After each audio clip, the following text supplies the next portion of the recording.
നമ്മുടെ ഒരു കുഞ്ഞു വ്ലോഗിലേക്ക് ഏവർക്കും സ്വാഗതം. ഇന്ന് രാവിലെ തന്നെ ഈ പച്ചക്കറി എടുത്തുകൊണ്ട് വരുന്നത് ഇന്ന് ചെറിയൊരു കുട്ടി സദ്യ ഉണ്ടാക്കാനുള്ള പ്ലാനിങ് ആട്ടോ. കാരണം അച്ചുവിൻ്റെ ബർത്ത്ഡേ ആണ്. അപ്പോൾ അത് കാരണം കൊണ്ട് ഒരു 3-4 ഐറ്റംസ് വെച്ചിട്ടൊരു ചെറിയൊരു കുഞ്ഞു സദ്യ. പിന്നെ പെർഫെക്ഷനൊന്നും ഉണ്ടാവില്ല, കാരണം ഞാൻ ഉണ്ടാക്കണം. അപ്പോൾ അത്രത്തോളം ഉള്ള പെർഫെക്ഷനൊക്കെ ഉണ്ടാവുള്ളൂ.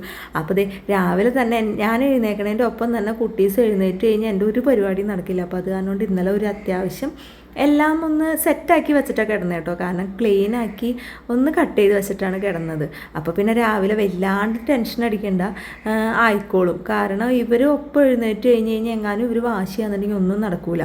പിന്നെ ഇതൊക്കെ ഒന്ന് റെഡിയാക്കി വെച്ചിട്ട് വേണം ഒന്ന് അമ്പലത്തിലേക്ക് പോകാനായിട്ട്. കാരണം ഇന്ന് അച്ചുവിൻ്റെ ബർത്ത്ഡേ ആണല്ലോ. അപ്പോൾ ഒന്ന് അമ്പലത്തിൽ പോയി വന്നിട്ട് പിന്നെ ചെയ്യാൻ എനിക്ക് മടിയാണ്. എനിക്ക് എന്ത് വിശേഷം ഉണ്ടെങ്കിലും രാവിലെ തന്നെ ഇതൊക്കെ ഒന്ന് സെറ്റാക്കി വെച്ച് പിന്നെ കുഴപ്പമില്ല. അല്ലെങ്കിൽ പിന്നെ വൈകും തോറും പിന്നെ ചെയ്യാൻ മടിയാവും. പിന്നെ വെയിലായി കഴിഞ്ഞാൽ എനിക്ക് ഭയങ്കര ക്ഷീണം. അങ്ങനെ രാവിലെ അവയിലിനുള്ള ഐറ്റംസൊക്കെ അരിയാട്ടോ. അപ്പോൾ ഇന്നെന്തോ ഭാഗ്യം എനിക്ക് കുട്ടീസ് പതുക്കെ എഴുന്നേറ്റുള്ളത് കാരണം കൊണ്ട് എൻ്റെ കാര്യങ്ങളൊക്കെ വിചാരിച്ച പോലെ നടന്നു. സത്യം പറഞ്ഞു കഴിഞ്ഞാൽ സദ്യ എന്ന് പറയുന്ന സംഭവം എൻ്റെ കുട്ടികൾസിന് ഒന്നും ഇഷ്ടമല്ല. അച്ചുവിനും ഇഷ്ടമല്ല, കണ്ണനും വലിയ താല്പര്യമൊന്നുമില്ല. പക്ഷേ കണ്ണൻ്റെ ബർത്ത്ഡേക്ക് സദ്യ ഉണ്ടാക്കി കഴിഞ്ഞാൽ അച്ചുവിൻ്റെ ബർത്ത്ഡേക്ക് സദ്യ ഉണ്ടാക്കിയില്ലെങ്കിൽ പിന്നെ വലിയ ഭൂകമ്പമായിരിക്കും നമ്മുടെ വീട്ടിൽ. അപ്പോൾ അത് കാരണം കൊണ്ട് സദ്യ എന്ന് വെച്ച് കഴിഞ്ഞാൽ ഒരുപാടൊന്നും ഉണ്ടാക്കണില്ല കേട്ടോ, ഒരു 4-5 ഐറ്റംസ്. കാരണം ഇവർക്ക് ഒരു നേരം ഭയങ്കര ഇൻട്രസ്റ്റിൽ പിറന്നാളല്ലേന്നും പറഞ്ഞ് ഇലയിലൊക്കെ വിളമ്പി കൊടുത്തു കഴിഞ്ഞ് കഴിക്കും. രാത്രി ഇത് തന്നെ കണ്ടു കഴിഞ്ഞാൽ അവർ വേണ്ടാന്ന് പറയും.